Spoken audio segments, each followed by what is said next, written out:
Peace. This is episode 2 of Block Build, and this is your man Hoyt. I'm the host of the No Truths Barred podcast, and this show falls underneath the No Truths Barred platform. Here today, I'm very honored to have Dave Bey. Dave Bey is a scholar, he's a teacher, he's an activist, he's an intellectual. He's also one of the leaders of R.I.S.E Up RVA, and so it's a privilege to have my brother here today come through, chop it up. So, briefly, if you want to provide a little bit more about your background to the people, just like where you want to start with that, man. Yeah, I'm a native of Richmond. I grew up on the north side. North side is the joy and pride, and I stand on that. Richmond is in my heart. I don't live on the north side anymore, but I'm over there every day. Otherwise, very much Richmond. I've traveled in my studies and being a nomad, New York, I've lived in New York. I lived all throughout the DC metro area. My father was a part of the Moorish Science Temple in Northside, hence my last name. My foundation and knowledge kind of goes back to that root. However, my enlightenment came from the Nation of Gods and Earth, the 5% Nation of Gods and Earth, and embedded in knowledge, wisdom, understanding, man, woman, and child. Indeed. And one of the things I wanted to jump into first is I know myself, I have different schools of thought that I've been through. And I know in conversing with you, I know that the Nation of Gods and Earths has had a huge impact, on one of the schools of thought you've walked through. So I want to ask you, briefly to the people that may not know, if you could provide them a synopsis on exactly what the Nation of Gods and Earths is, and then how do you feel that particular school of thought has impacted you as a person? So, and good question. The 5% Nation of Gods and Earth, or the Nation of Gods and Earth, was founded by our brother, we call him Allah, his name is Allah, Clarence 13X. His people who may not know his story and his history and founding our nation. He was a former bodyguard of Omawale, or El Hajj Malik El Shabazz. He was a part of that temple with Omawale or El Hajj Malik El Shabazz. He took the lessons from the Honorable Elijah Muhammad. He took those lessons, and in those lessons, instead of seeing God outside of himself, and praising something outside of himself, he found God within himself and unlocked those lessons and created something for us called the Supreme Mathematics. So mathematics is my culture. I when people ask me, a sister asked me that today, what's your spiritual system, or my culture is mathematics. I'm grounded in mathematics. Mathematics is the language of God, as they say, or the language of the universe. The mathematics that we use is in proper order. It starts with knowledge, wisdom, and understanding. And I stay embedded in my mathematics. I teach it to the children. And as long as we stay embedded in mathematics, we can go in proper order. A lot of things in this so-called Western culture is out of order. We doing the wisdom before the knowledge, when you got to do the knowledge before the wisdom. So, my culture is mathematics. The foundation of the nation, and Allah was a brother that went in the streets, in the community, and got the children, and taught the children, and brought the children to light. Yeah. And brought the children to light. Yeah. And when I think about that, and then also brother Clarence X 13X, I think he was from Danville, Virginia as well, correct? Yep, he was born in Danville, Virginia. Yeah, born in Danville. And see, that's another thing too. A lot of dope people, Noble Drew Ali, Sampson, North Carolina, came from out of the South, man. But that's one thing that I really appreciate about the Nation of Gods and Earths is that, it kind of indirectly, it correlates to me with like that Kuji Chagalia principle. It's right. That self-determination. I'm not going to wait for, all these etheric factors to enhance my life. I have that power, that insight, that inner divinity to change and shape my existence, my reality. And so what I also want to ask you about is that's kind of like one of the schools of thought here. How do you feel, a lot of times when you look back at Africa, pre-colonial Africa, you look at societies like in Western Sudan, like Mali or Senegal, and they had a lot of Islam, but within that, they had like their own African customs and ways of practicing Islam. But then not only that, you had places like within Mali where you had the people like the Bambara, the Dogon, who had these cosmologies outside of Islam.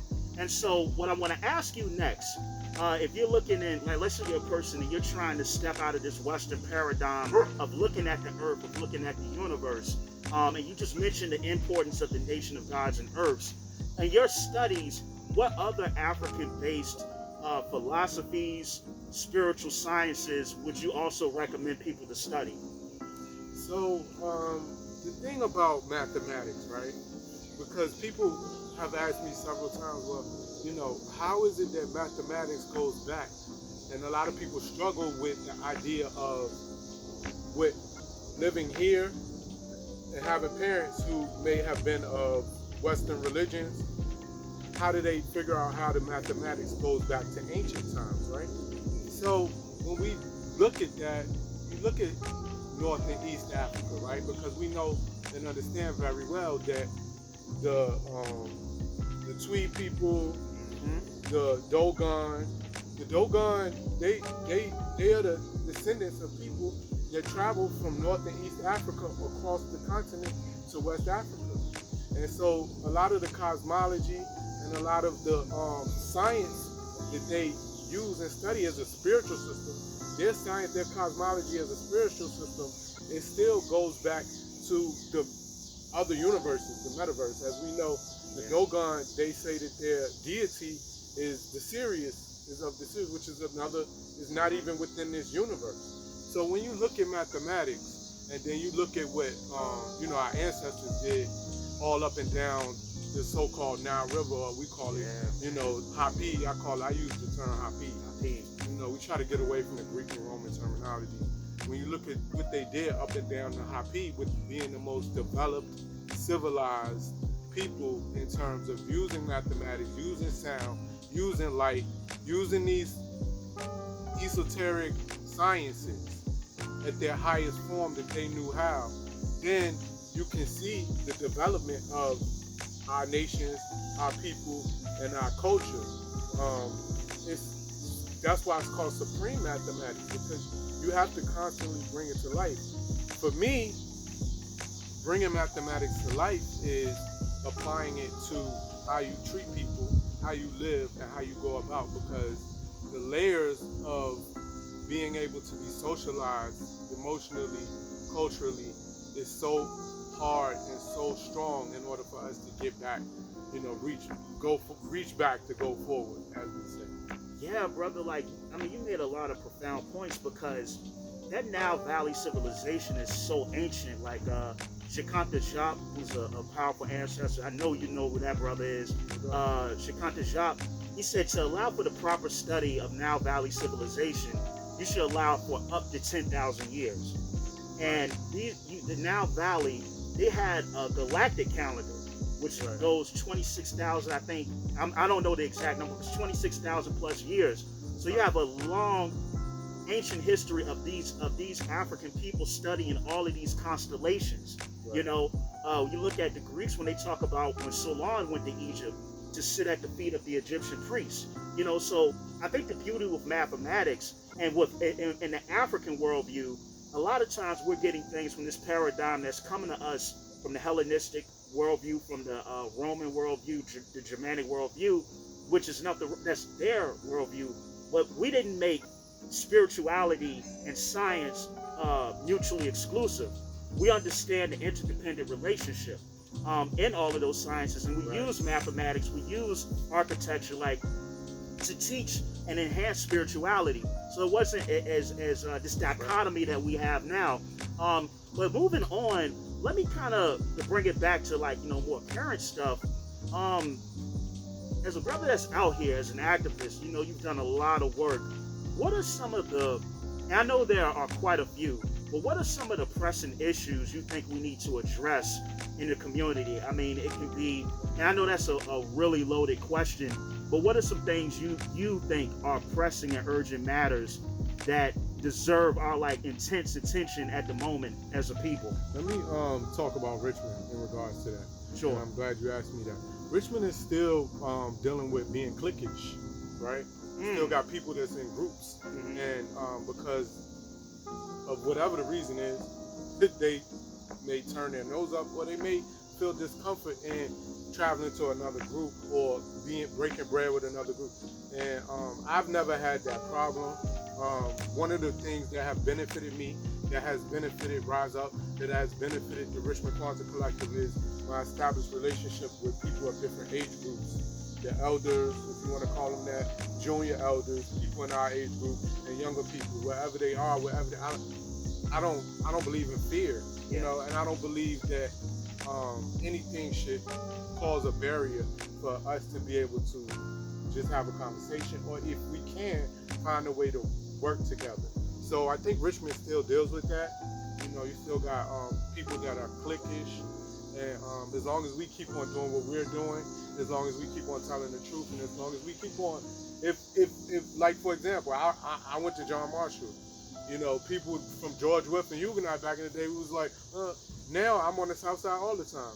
And a lot of the people that I love, respect, and honor from back in the day are people, you know, and that may not be a big deal, but the point is that I'm seeing so many people come together for no, you know, with no hesitation. Yeah. We got to come together for no, and when I say come together, I mean these children, these gunshots, we still having murders in the city. Anytime we have a big event and come together, shots is fired. Like, we really gotta really arm ourselves mentally. And when I say arm ourselves mentally, that means go be with people, learn people, introduce yourself to people, get rid of the fear. Women, don't fear the men. Men, don't fear the women. And children, don't fear the older people. The older people can't fear the younger people. We have to make sure that we're breaking those barriers down. The other thing is the separation of groups of people into subgroups of people, which is socialization and engineering. We got to break down the engineering and the socialization of subgroups and groups of people, because as we saw last year and the year before, and for 104, 16, 19, and beyond, we have a very big job on our hands. And the children are watching. There's too many mothers with no man in the house. I'm a father and a husband, and I look around all the time because I need my boys to have more male energy. I need my sisters to have more masculine energy. You know, I'm looking around all the time like, where I need another man just to, you know, just to build with for the. It's a struggle. It's a struggle. And really quick, I want to point to something that you just spoke about this division within all of these different groups that claim, you know, you'll meet some brothers that'll be like, or sisters as well. They'll say, you know, I am Hebrew Israelite, or I am, you know, with the Moors, or I'm a black Christian, or what have you. But then to a further extent, you have various organizations, you have various leaders here in the area, and this is no shade. Let me say that this is no shade. But one of the things that I think we have to do is that we have to make sure that whenever we're talking about anything, if we're talking about like the economics, if we want to get into people like Dr. Claude Anderson, Amos Wilson, right, and we're talking about economics, we're talking about laws, policy, etc.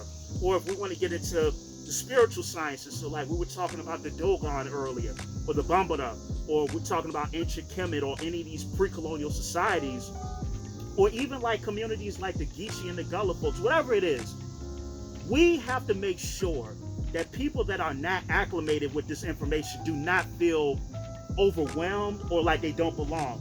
I've been to so many groups, symposiums, where you have new people that are eager to learn this knowledge, but we have so many egomaniacs that we just want to show off what we know, and we're not trying to use the information to bring us together. We're not trying to use information for solidarity. It's for show. It's to debate. It's to make people look like they don't know. And where I'm at in my life is every single piece of information, I'm like, how is this useful to the road towards solidarity? And one of the things is we can't make people feel like they don't belong. We can't be so clicked up to where if new people come around, they kind of feel out of place, So I think that's definitely an issue. And yeah, man, like, the black family, brother, like, you hit on that. And I just wonder what that's going to look like going forward, because there's so much enmity between us as black men and women.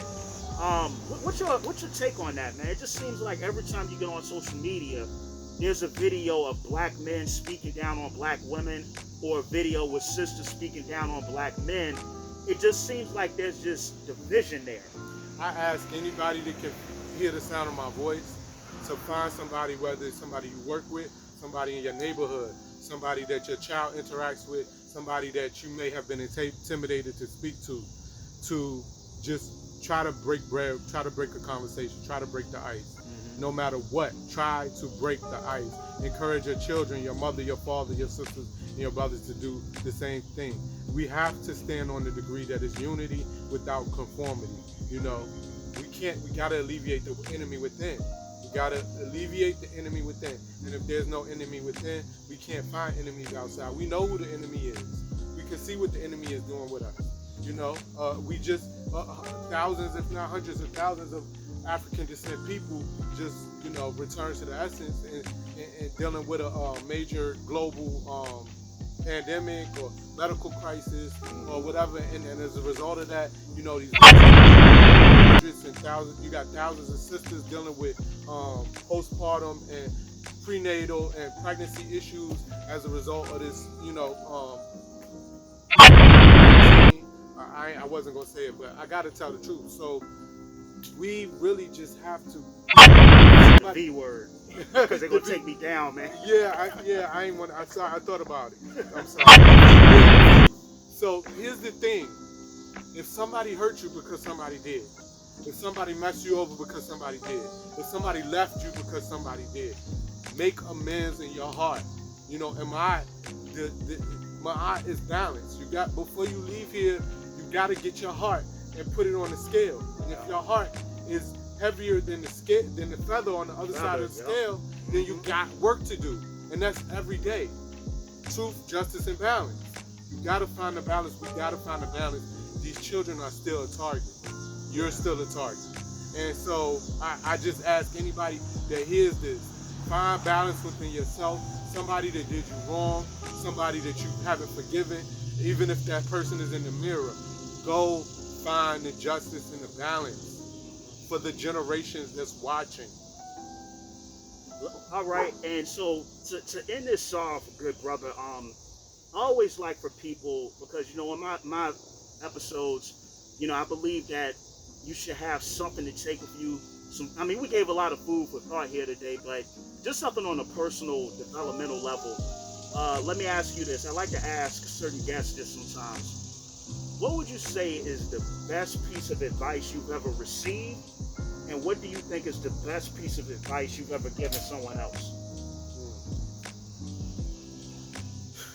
The best piece of advice that I've ever received is to just get up every day and work hard at getting better, improving yourself, and dealing in equality with your truest self. In mathematics, it's knowledge, wisdom, understanding, cultural power, equality, and being God. Equality comes before God, because when people look at that word equality, the one that you have to deal equal with is your truest self. So really, and one of my brothers gave me this, you got to get up every day and try to find truth and equality with yourself, so that everywhere you go and everything you do, you can try to deal in equality with somebody else, and then we'll see God around us more. That was probably some of the best advice that I've ever given. The best advice I've given somebody is to just let go. Like, let go. And when I say let go, we are such an emotional hurt. We have intergenerational pain, trauma, and hurt. Let it go. We was just talking about Brother Kaba, our elder Brother Kaba here, Waka Kamini. Yo, Brother Kaba said it, and I used when he said it to promote an event a couple years ago for a Lakewood folklore. He said we don't have time to make to get revenge. We don't got time for revenge. We got so much forward progress that we can get and make that all we got to do is keep forward, and that's the direction always have to be forward. Indeed. Let it go. We ain't got time for revenge. Let it go. The direction is forward. Indeed. Listen, brother, thank you for coming on today, and just let the people know if they're interested in following you. Just let them know. Yeah. First of all, please follow the No Truth Bars podcast. You know, I don't have enough time to say everything I need to say about the brother. The brother is No Truth Bars, and I say that the brother got power because he making sure the truth gets out. The other thing is you can follow R.I.S.E Up RVA on all platforms. Click the link in my bios. My IG is Mr. Bey 718. You know, click the link in our bios. We on all platforms at R.I.S.E Up RVA. Also follow us at Kwanzaa RVA. Also follow Richmond Abuso Apar. And do me a favor, as we get ready to transition back into this school year, take some time to just deal with your children. Take some time off of work. Talk to your children. Break some barriers down with them, because we're moving into a different wave. We're moving into a different stage after what we just went through, and we got to get stronger. So while I could talk about stuff, I need you to check out R.I.S.E Up RVA, Kwanzaa RVA, my consulting, my educational initiatives. Please take some time with your children, and if you got a father or a mother or a baby father, a wife, a husband, make amends with somebody.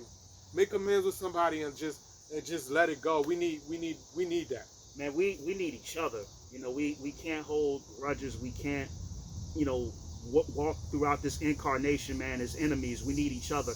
Thank you for the wise words. Thank you for your time.